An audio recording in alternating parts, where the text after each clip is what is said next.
Final report और आपके साथ में विजेंद्र सोलंकी। बुलेटिन की शुरुआत और सबसे पहले एक नजर हेडलाइंस। दिल्ली के बीजेपी मुख्यालय में केंद्रीय चुनाव समिति की बैठक खत्म। राजस्थान के प्रत्याशियों के चयन को लेकर हुई बैठक। सूत्रों के मुताबिक लगभग 40 विधानसभा प्रत्याशियों पर लगी मोहर। पीएम मोदी, नड्डा, शाह समेत आला नेता मौजूद रहे।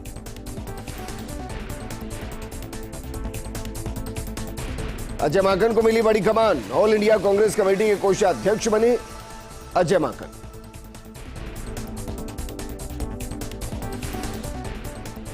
जवाहर कला केंद्र में पर्यटन के विकास कार्यों के सौगात। मुख्यमंत्री गहलोत ने 110 करोड़ के प्रोजेक्ट का किया शिलान्यास, लोकार्पण। कहा कि राजस्थान को सिरमौर बनाने को लेकर प्रयास लगातार जारी है।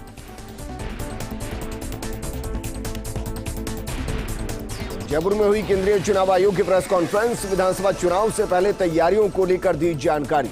राजीव कुमार ने राजस्थानियों से की ज्यादा से ज्यादा मतदान करने की अपील। बाड़मेर के चौहटन में सामूहिक आत्महत्या का मामला। बूट राठौड़ान गांव में परिवार के 3 सदस्यों ने टांके में कूदकर सुसाइड की। घरेलू कलह बताया जा रहा मामला।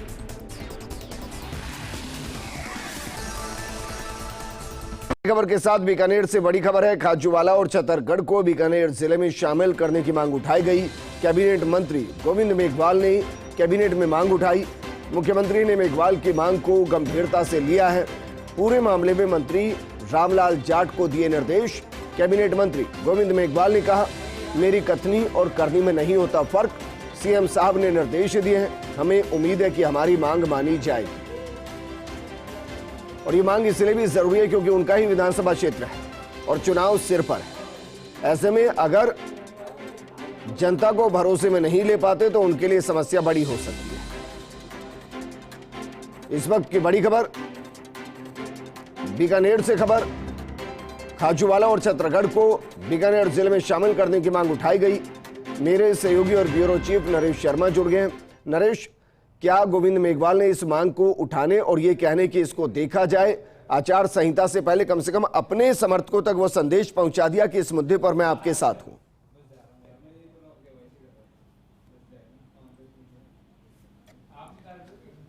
नरेश, क्या आप मुझे सुन पा रहे हैं?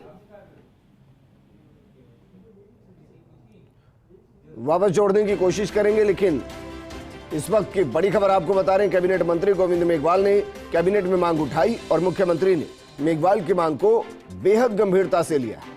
पूरे मामले में मंत्री रामलाल जाट को निर्देश दिए गए हैं। राजस्व मंत्री है रामलाल जाट, उनको निर्देश दिए गए हैं। कैबिनेट मंत्री गोविंद मेघवाल ने कहा कि मेरी कथनी और करनी में फर्क नहीं होता। सीएम साहब ने निर्देश दिए हैं, हमें उम्मीद है कि हमारी मांग मानी जाएगी। दरअसल लंबे वक्त से, जब से परिसीमन जिलों का हुआ है, तब से ही लगातार विरोध देखा जा रहा था। खाजूवाला और छतरगढ़ वो नहीं चाहते कि वो बीकानेर से अलग हो और इसीलिए लगातार वहां विरोध हुआ, धरने प्रदर्शन हुए और इसका सीधा असर कैबिनेट मंत्री गोविंद मेघवाल पर पड़ रहा था क्योंकि उनकी विधानसभा क्षेत्र है और जनता की नाराजगी का खामियाजा यकीनन उनको भुगतना पड़ता। और इसीलिए यह माना जाए कि आचार संहिता से पहले अगर आचार संहिता से पहले ये अंतिम कैबिनेट बैठक है और ऐसा कहा जाए तो फिर मंत्री गोविंद मेघवाल ने अपने विधानसभा क्षेत्र की जनता के असंतोष को, नाराजगी को दूर करने की पुरजोर कोशिश की। पूरे मामले में मंत्री रामलाल जाट को निर्देश दिए गए हैं। कैबिनेट मंत्री गोविंद मेघवाल ने कहा कि मेरी कथनी और करनी में फर्क नहीं होता। मुख्यमंत्री साहब ने निर्देश दिए हैं, हमें उम्मीद है कि हमारी मांग मानी जानी चाहिए।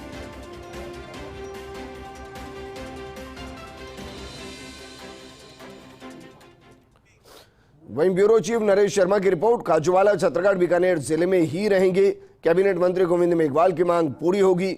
मुख्यमंत्री गहलोत ने आज अधिकृत किया है। राजस्व मंत्री रामलाल जाट को फैसले के लिए अधिकृत किया है। गोविंद मेघवाल ने आज मंत्रिमंडल की बैठक के दौरान ये मामला उठाया। मुख्यमंत्री ने सकारात्मक रुख दिखाते हुए कहा, जनता के अनुसार करेंगे फैसला। अब राजस्व विभाग जल्द ही औपचारिक कर देगा ऐलान। खाजूवाला छतरगढ़ विवाद के चलते गोविंद मेघवाल को राजनीतिक नुकसान उठाना पड़ रहा था। ऐसे में मेघवाल ने बार बार मुख्यमंत्री गहलोत से अपील की। आखिरकार आज गोविंद मेघवाल को मिल गए सकारात्मक संकेत। तो खाजूवाला छतरगढ़ विवाद के चलते गोविंद मेघवाल को नुकसान उठाना पड़ रहा था। उनका विधानसभा क्षेत्र है। उन्होंने कैबिनेट में मांग को उठाया और कहा कि खाजूवाला और छतरगढ़ को बीकानेर में ही रहने दीजिए। जनता यही चाहती है और जनता के बीच में आक्रोश है, नाराजगी है। मुख्यमंत्री अशोक गहलोत ने कहा कि जनता जो चाहती है वही फैसला लिया जाएगा। राजस्व मंत्री रामलाल जाट को अधिकृत इसके लिए किया गया और कहा गया कि आप अपने हिसाब से फैसला ले सकते हैं। हमारे सहयोगी और ब्यूरो चीफ नरेश शर्मा जुड़ गए हैं। नरेश, क्या माना जाए कि अगर इसको अंतिम कैबिनेट की बैठक कह दें आचार संहिता से पहले, तो गोविंद मेघवाल ने अपने विधानसभा क्षेत्र में अपने खिलाफ नाराजगी को दूर करने का अंतिम प्रयास किया है? देखिए विजेंद्र, दो बातें हैं। अभी ये नहीं कहा जा सकता कि अंतिम कैबिनेट बैठक है, क्योंकि आज भी जब बैठक हुई तो कुछ मंत्रियों ने कहा था मुख्यमंत्री से कि अभी आप फिर बैठक करिए, इसको अंतिम मत करिए। लेकिन जो भी है, आज की जो बैठक थी उसमें जब मंत्रियों से अनौपचारिक चर्चा हो रही थी, कैबिनेट की मीटिंग खत्म होने के बाद, मंत्रिमंडल की मीटिंग खत्म होने के बाद में, तो गोविंद मेघवाल ने एक बार फिर से अपनी जो मांग दोहराई। क्योंकि देखिए राजनीतिक मामला है, उनको बड़ा राजनीतिक नुकसान हो रहा था। लगातार वहाँ आंदोलन 1 महीने से लगातार आंदोलन चला था और इसके बाद मुख्यमंत्री तक बार बार बात पहुंचाई थी। तो आज मुख्यमंत्री अशोक गहलोत ने सकारात्मक उनको संकेत दे दिए हैं। राजस्व मंत्री रामलाल जाट को अधिकृत कर दिया है। हालांकि उनको अधिकृत करना एक औपचारिकता है, क्योंकि मुख्यमंत्री का संकेत है, वही अपने आप में फैसला होता है। तो मान के चलिए कि जो इनकी मांग थी खाजूवाला को और छतरगढ़ को बीकानेर जिले में ही रखा जाए, तो यही अब फैसला लगभग हो गया है। इसका औपचारिक ऐलान है, राजस्व विभाग कर देगा जब इसको संशोधित अधिसूचना इसके बारे में जारी होगी। तो लगातार ये जो मांग थी गोविंद मेघवाल की, उन्होंने आज भी मुख्यमंत्री से अपील की थी कि वहाँ की जनता है काफी नाराज है, और खुद गोविंद मेघवाल ने भी अपनी भी राजनीतिक जो परिस्थिति है वो स्पष्ट की थी। तो मुख्यमंत्री नहीं चाहते कि जनता का जो मत है उसके खिलाफ कोई फैसला किया जाए या कैबिनेट का कोई साथी है उस फैसले से उस पर नकारात्मक असर हो। तो ऐसे में आज जब अनौपचारिक चर्चा हुई थी, इस अनौपचारिक चर्चा में एक तरह से ये मान के चल सकते हैं कि अब जो खाजूवाला और छतरगढ़ है ये बीकानेर जिले में ही रहेंगे। इन पे औपचारिक रूप से जो भी सरकारी जो एक कार्रवाई होती है, कागजी कार्रवाई होती है, वो आने वाले दिनों में कर दी जाएगी। रामलाल जाट को मुख्यमंत्री अशोक गहलोत ने इस बारे में कह दिया है कि गोविंद मेघवाल जो चाहते हैं उसके अनुसार फैसला कर दिया जाए। तो मानकर चले नरेश के लगभग 1 सप्ताह में जो भी होना होगा, नोटिफिकेशन जारी होना होगा, वो हो जाएगा। मुझे लगता है कि उससे पहले ये तमाम फैसले हो जाएंगे। 1 सप्ताह बहुत समय होता है विजेंद्र, क्योंकि आचार संहिता लगनी है। तो ये इस तरह के जो फैसले, प्रशासनिक जो फैसले हैं, क्योंकि जिले की सीमा बदलने का फिर से मामला होता है, तो ये तमाम फैसले आचार संहिता लगने से पहले होंगे। आने वाले 1-2 दिन में ही जो है राजस्व विभाग इसको लेकर अपनी मोहर लगा देगा। नरेश जी, शुक्रिया हमारे साथ जुड़ने के लिए। वाला और छतरगढ़ को बीकानेर में शामिल करने की जो मांग उठाई गई, उस पर कैबिनेट मंत्री गोविंद मेघवाल ने मांग को उठाते हुए मुख्यमंत्री के सामने मांग को रख दिया और मुख्यमंत्री ने इसको गंभीरता से लिया है। पूरे मामले में मंत्री रामलाल जाट को निर्देश दिए गए हैं। कैबिनेट मंत्री गोविंद मेघवाल ने कहा कि मेरी कथनी और करनी में फर्क नहीं होता। सीएम साहब ने निर्देश दिए हैं, हमें उम्मीद है कि हमारी मांग मानी जाएगी।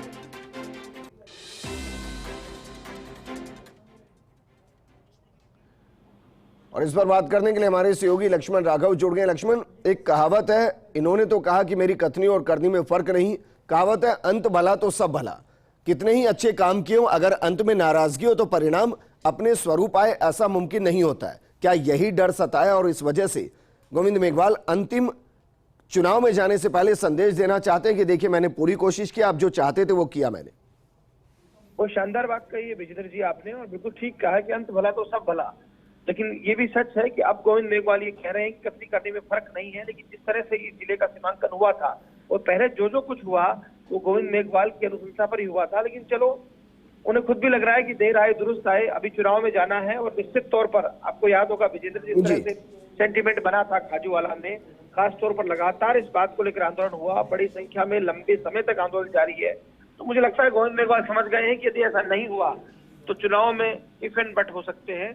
तो उसी के मद्देनजर ये सब किया है। बीकानेर जब अशोक गहलोत आए थे तब भी कुछ लोगों ने ज्ञापन दिया था, और निश्चित तौर पर गोविंद मेघवाल अब बहुत अड़िग भी हैं, लेकिन समय कम है, ये बात समझनी होगी विजेंद्र। हालांकि आज रामलाल जाटव को कहा गया है, लेकिन आचार संहिता लगनी है, और यदि 2-3 दिन में कुछ नहीं हुआ तो फिर ये मुद्दा मुंह बाहे खड़ा रहेगा। तो इसलिए सबसे जरूरी चीज है कैबिनेट मंत्री गोविंद मेघवाल के लिए भी कैसे भी करके इसे जो है अमली जामा पहनाया जाए, और यही सबसे बड़ी चुनौती इस वक्त नजर आ रही है। हालांकि मैं आपको बता दूं विजेंद्र, ममता भूपेश और प्रताप सिंह खाचरियावास ने भी इस बात का जिक्र प्रेस कॉन्फ्रेंस में किया है। इसलिए गोविंद मेघवाल जो खेमा है वो थोड़ा सा कॉन्फिडेंट है। ठीक है लक्ष्मण जी, शुक्रिया तमाम जानकारी हमारे साथ साझा करने के लिए। आगे बढ़ते हैं और बात करते हैं बीजेपी मुख्यालय पर केंद्रीय चुनाव समिति की जो बैठक हुई उसकी इनसाइड स्टोरी आपको बताते हैं। सूत्रों के मुताबिक आज लगभग 40 विधानसभा प्रत्याशियों पर मोहर लग गई है। ये सीटें कौन सी हैं? इन सीटों में है श्रीगंगानगर, कोलायत, भादरा, सादुलपुर, सरदार शहर, झुंझुनू, नवलगढ़, हिंडोली, नाथद्वारा, कुशलगढ़, ओसियां, फलोदी, सोजत, लाड़नू, डीडवाना, बाड़मेर, गुड़ामालानी, झाडोल, वल्लभनगर, तिजारा, बांसूर और नगर। ये लगभग 22 सीटों का जिक्र तो हम कर ही रहे हैं। इसके अलावा मानकर चलिए कि वो सीटें जहां बीजेपी पूरे तरीके से कंफर्म है कि उसको हराया नहीं जा सकता, और वो सीटें जहां बीजेपी को लग रहा है कि हार के मार्जिन को कम से कम किया जाए और जीत की संभावनाओं को तलाशा जाए। बहरहाल सीईसी में इन पर चर्चा हुई है। राजस्थान में प्रत्याशियों के चयन को लेकर जो बैठक हुई थी वो बैठक खत्म हो गई है। इस बैठक के अंदर पूर्व मुख्यमंत्री वसुंधरा राजे, सीपी जोशी, अर्जुना मेघवाल, गजेंद्र शेखावत और अन्य नेता मौजूद रहे।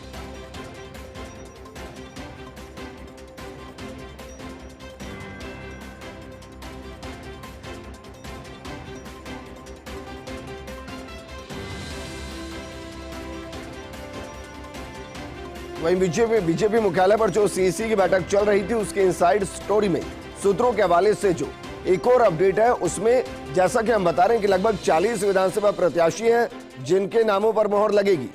वहीं सूत्रों के अनुसार सवाईमाधोपुर से किरोड़ी लाल मीणा का नाम पैनल में हो सकता है। डीडवाना से ओमदास महाराज का नाम लगभग तय है। सूत्रों के हवाले से ये जानकारी मिल रही है।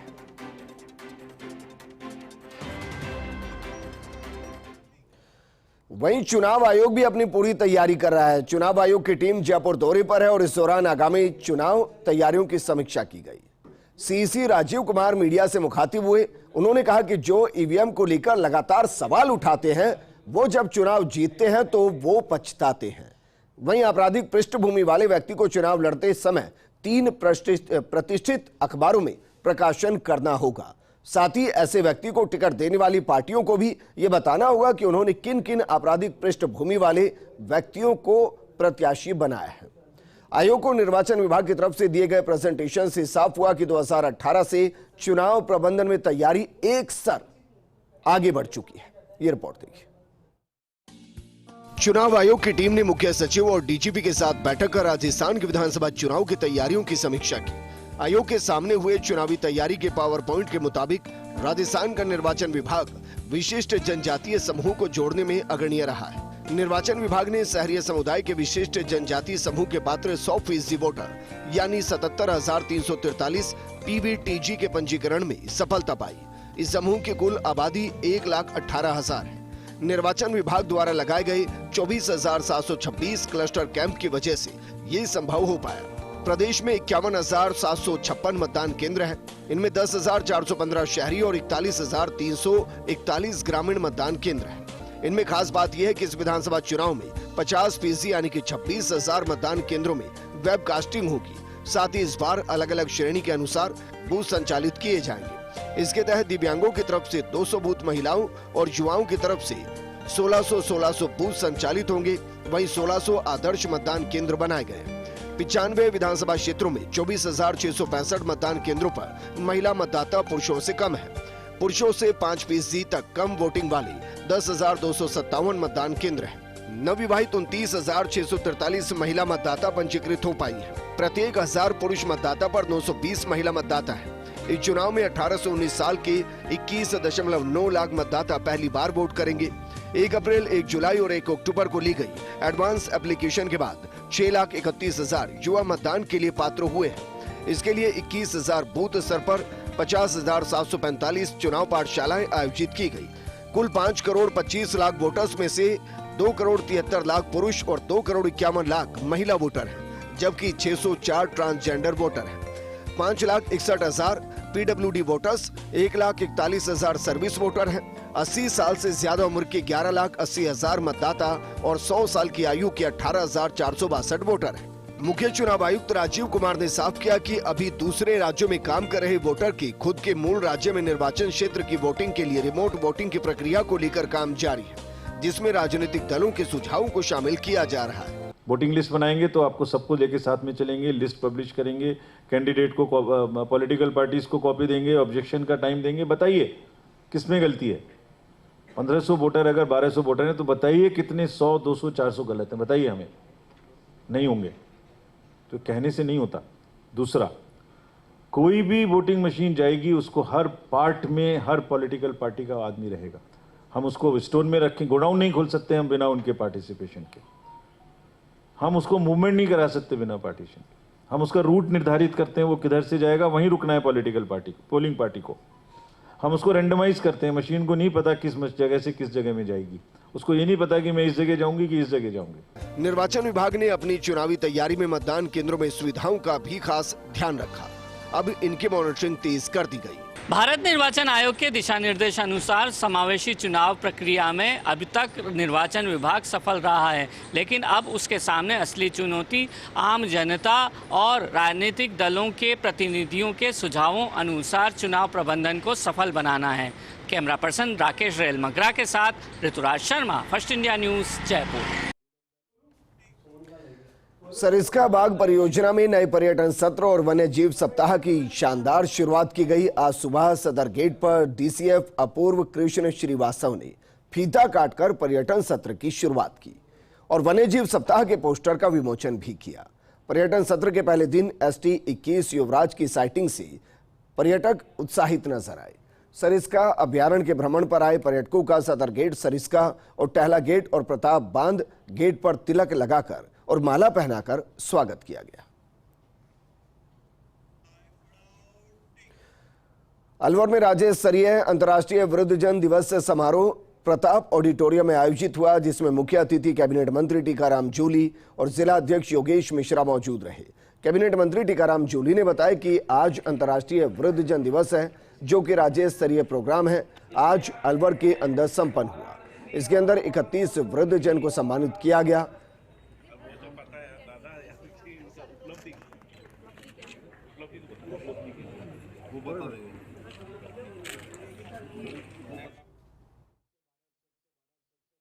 आज अंतर्राष्ट्रीय वृद्धजन दिवस है, जो कि राज्य स्तरीय प्रोग्राम आज अलवर के अंदर संपन्न हुआ है, जिसके अंदर जो हमारे वृद्धजन हैं उनको सम्मानित किया गया है। और मैं ये कहना चाहूँगा कि आज जिस प्रकार से हमारे देश ने तरक्की की है, जिस प्रकार से देश आगे बढ़ा है, उसके अंदर इन लोगों का बहुत बड़ा योगदान है।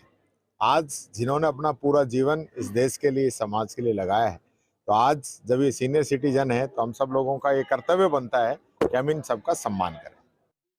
बड़ी खबर का रुख करते हैं। स्वच्छता ही सेवा अभियान के तहत श्रमदान कार्यक्रम SMS स्टेडियम में हुआ। कार्यक्रम का आयोजन आयकर विभाग की तरफ से कार्यक्रम का आयोजन किया गया। प्रधान मुख्य आयकर आयुक्त इरीना गर्ग ने श्रमदान किया, सभी को सफाई के प्रति जागरूक करने का संदेश दिया। आयकर विभाग के करीब 200 कर्मचारियों और अधिकारियों ने श्रमदान किया। कल आयकर विभाग की तरफ से वॉकाथॉन का आयोजन किया जाएगा।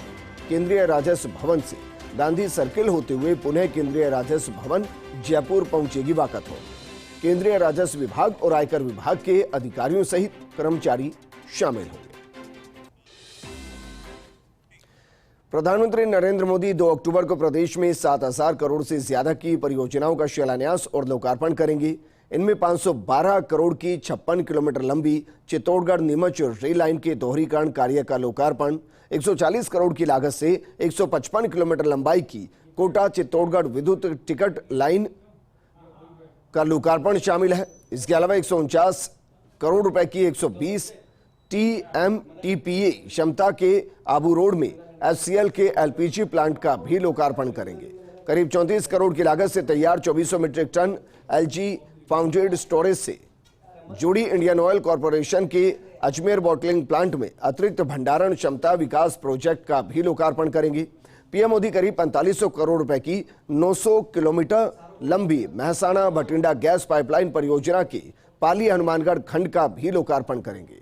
इसके साथ ही 1487 करोड़ रुपए की लागत से तैयार 49 किलोमीटर लंबाई के राष्ट्रीय राजमार्ग 52 पर दर्रा झालावाड़ 3 धार खंड पर निर्मित 4 लेन सड़क का लोकार्पण करेंगे।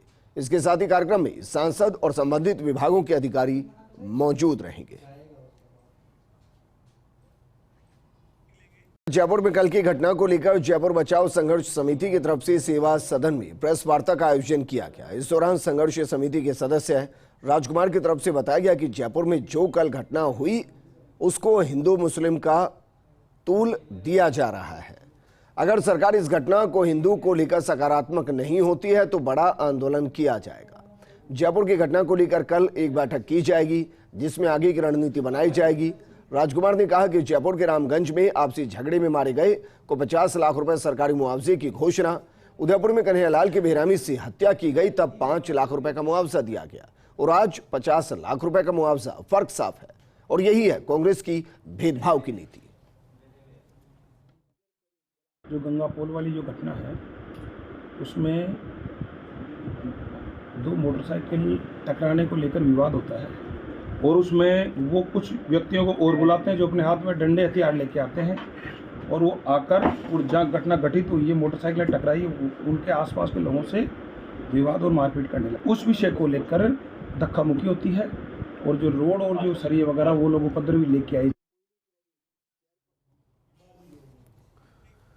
जोधपुर में ओबीसी आरक्षण की मांग को लेकर बिश्नोई समाज सद्बुद्धि यात्रा निकालने जा रहा है और ये यात्रा खिजड़ली धाम से शुरू होकर जोधपुर SN मेडिकल कॉलेज के पास गांधी मूर्ति पर आकर समाप्त होगी। इसके साथ ही जिला कलेक्टर को ज्ञापन देकर केंद्र से ओबीसी में शामिल करने की मांग का ज्ञापन सौंपा जाएगा। जोधपुर के रातनाड़ा में बिश्नोई धर्मशाला में पत्रकारों से मुखातिब होते हुए समाज के लोगों ने बताया कि समाज पिछले लंबे समय से केंद्र में ओबीसी आरक्षण की मांग कर रहा है।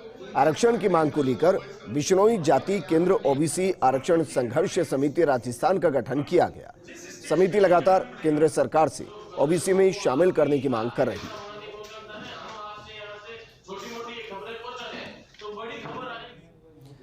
केंद्रीय कानून मंत्री अर्जुन मेघवाल ने जोधपुर में फर्स्ट इंडिया न्यूज से खास बातचीत करते हुए विश्वास व्यक्त किया है कि आने वाले समय में न्यायपालिका को संसाधनों से और मजबूत करने के लिए किसी प्रकार की कोई कोर कसर नहीं छोड़ी जाएगी। इसके लिए बाकायदा आवश्यक कदम उठाकर प्रक्रिया शुरू कर दी गई। फर्स्ट इंडिया न्यूज संवाददाता राजीव गौड़ ने केंद्रीय कानून मंत्री अर्जुन मेघवाल से खास बातचीत की, आप भी सुनिए। देश के कानून मंत्री अर्जुन मेघवाल इस वक्त हमारे साथ हैं। सबसे बड़ी बात उनसे ये कहना चाहेंगे कि सर पारदर्शिता की बात करते थे, पिछले दिनों मुख्यमंत्री ने एक सवाल उठा दिया था कि न्यायपालिका भ्रष्ट है, उस पर क्या कहेंगे आप? देखिए, जो संवैधानिक पदों पर बैठे लोग हैं उनको न्यायपालिका पर ऐसे सवाल नहीं उठाने चाहिए। ये हमारी संविधान की भावना के अनुरूप नहीं है। उन्होंने 2 सवाल उठाए। एक, न्यायपालिका के सभी तरह से कह दिया, नीचे से लेके ऊपर तक और यहाँ तक कह दिया उन्होंने। अब वो फेस कर रहे हैं मामला, क्योंकि सब जुडिस है, इसलिए मुझे उस पर ज्यादा नहीं कहना। लेकिन मैं फिर कह रहा हूँ, संवैधानिक पदों पर बैठे हुए लोगों को न्यायपालिका पर इस तरह से पब्लिक में सवाल नहीं उठाने चाहिए। दूसरा सवाल उन्होंने उठाया उपराष्ट्रपति जी को लेकर के कि उपराष्ट्रपति जी बार बार राजस्थान आते हैं। ये सवाल भी उनका गलत था। उपराष्ट्रपति जी क्या उनको पूछ के आएंगे? उपराष्ट्रपति जी जैसे मेरे बीकानेर में आए तो मूंगफली अनुसंधान केंद्र जो बीज विकसित करने के लिए एक खुला है नया, उसका उद्घाटन करने आए। किसानों को लाभ होने वाला है, राज्य को लाभ होने वाला है, राज्य के लाभ के विरोध में बोलते हैं। ये भी उनके समझ में नहीं आ रहा।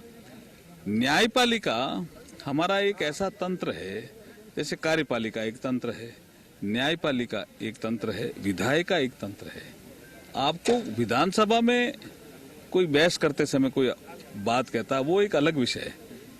पब्लिक में उसकी आप बात करोगे, ये संविधान अनुमति नहीं देता जी।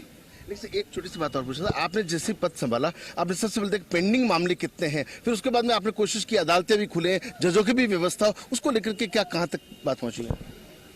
देखिए, न्यायपालिका में इंफ्रास्ट्रक्चर तेजी से बढ़े, वकीलों के चैम्बर हो, हम कोर्ट के माध्यम से हम जो टेक्नोलॉजी है वो तेजी से बढ़ा रहे हैं। आपने देखा होगा कि आजकल कोई भी क्लाइंट कहीं जाता है कचहरी परिसर में और अपना टच करता है, टच स्क्रीन से माध्यम से भी अगली डेट क्या है वो जान लेता है। ये सब चीजें टेक्नोलॉजी के माध्यम से हम ईज ऑफ लिविंग जिसको बोलते हैं, जो कचहरी के आसपास या जिसका कचहरी में काम रहता है नागरिक का, उसका ईज ऑफ लिविंग होना चाहिए, ये हमारी सर्वोच्च प्राथमिकता है। तो आप देख सकते हैं कि भारतीय प्रशासनिक सेवा के अधिकारी रहने के साथ में जिस तरीके से अब जब बड़ी जिम्मेदारी मिली है केंद्र में, तो ऐसे में कहीं न कहीं देश की न्यायपालिका को बेहतर बनाने के लिए जो संसाधन जुटाने वो तो किए जाएंगे, लेकिन साथ ही उन्होंने ये भी कह दिया कि संवैधानिक जो पद होते हैं उनको लेकर के सवाल नहीं उठाने चाहिए। श्रवण सिंह के साथ Rajiv Kaur, first India news, Jodhpur. Jodhpur के लाल सागर स्थित आदर्श विद्या मंदिर में राष्ट्रीय स्वयंसेवक संघ की बैठक में शामिल होने के बाद केंद्रीय मंत्री गजेंद्र सिंह शेखावत रायकाबाग रेलवे स्टेशन पहुंचे, जहां पर सफाई अभियान में शामिल हुए, जबकि केंद्रीय मंत्री कैलाश चौधरी ने श्यामा प्रसाद मुखर्जी पार्क में श्रमदान किया। तो वहीं दूसरी तरफ केंद्रीय मंत्री अर्जुना मेघवाल ने जोधपुर एयरपोर्ट पर स्वच्छता अभियान में शिरकत की और श्रमदान किया। इस दौरान तीनों केंद्रीय मंत्रियों ने मीडिया से बातचीत करते हुए श्रमदान अभियान का महत्व बताया।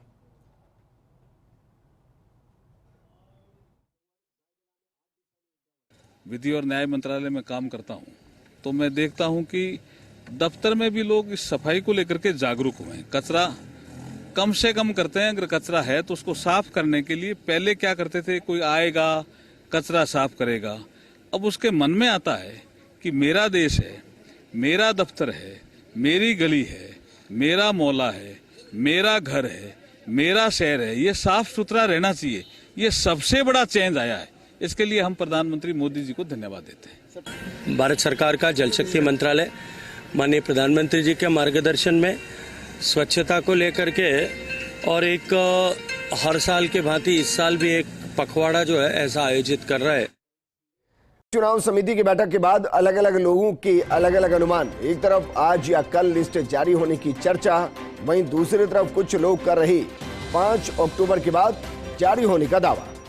और इसका कारण बता रहे प्रधानमंत्री मोदी की राजस्थान यात्रा को कल प्रधानमंत्री मोदी चित्तौड़गढ़ दौरे पर हैं, जबकि 5 अक्टूबर को मोदी का संभावित जोधपुर दौरा है। ऐसे में लोग संभावित रिएक्शन के चलते 5 अक्टूबर के बाद लिस्ट जारी होने का दावा कर रहे हैं। तो इस वक्त की बड़ी खबर, फर्स्ट इंडिया ने हालांकि संकेत पहले ही दे दिए थे, इसमें एक और संकेत है। वो संकेत दरअसल ये है कि हो सकता है कि नवरात्रों में पहली लिस्ट आए, लेकिन जिनके नाम फाइनल हुए हैं उनको फोन कर बता दिया जाए कि आप अपने अपने इलाकों में तैयारी कर लीजिए, क्योंकि जिनके नाम आने हैं वो 2 तरीके की कैटेगरी होगी। पहली A+ ग्रेड कैटेगरी, जिसमें बीजेपी को कोई शक शुबा नहीं कि वहां हार सकती है, या कहें कि वो सीटें जहां बीजेपी को पता है कि वो कंफर्म जीते, और दूसरी तरफ वो सीटें जो D ग्रेड कैटेगरी की हैं, जिनको बीजेपी पूरी कोशिश जरूर करेगी जीतने की, लेकिन वो जानती है कि यहां जीतना मुश्किल है, बेहद मुश्किल है, और इतिहास इसकी गवाही देता है। ऐसे में प्रधानमंत्री के दौरे के बाद लिस्ट का आना और इसके इतर आज या कल लिस्ट आ सकती है, क्योंकि श्राद्ध पक्ष शुरू हो जाएंगे और बीजेपी का एक खेमा नहीं चाहता कि श्राद्ध के अंदर लिस्ट को जारी किया जाए। ऐसे में हो सकता है नवरात्रों में भी लिस्ट जारी की जाए, लेकिन जिनके नामों की घोषणा होनी है उनको फोन कर बता दिया जाए। बहरहाल जो भी है, हकीकत यही है कि अब टिकटों का काउंटडाउन शुरू हो चुका है।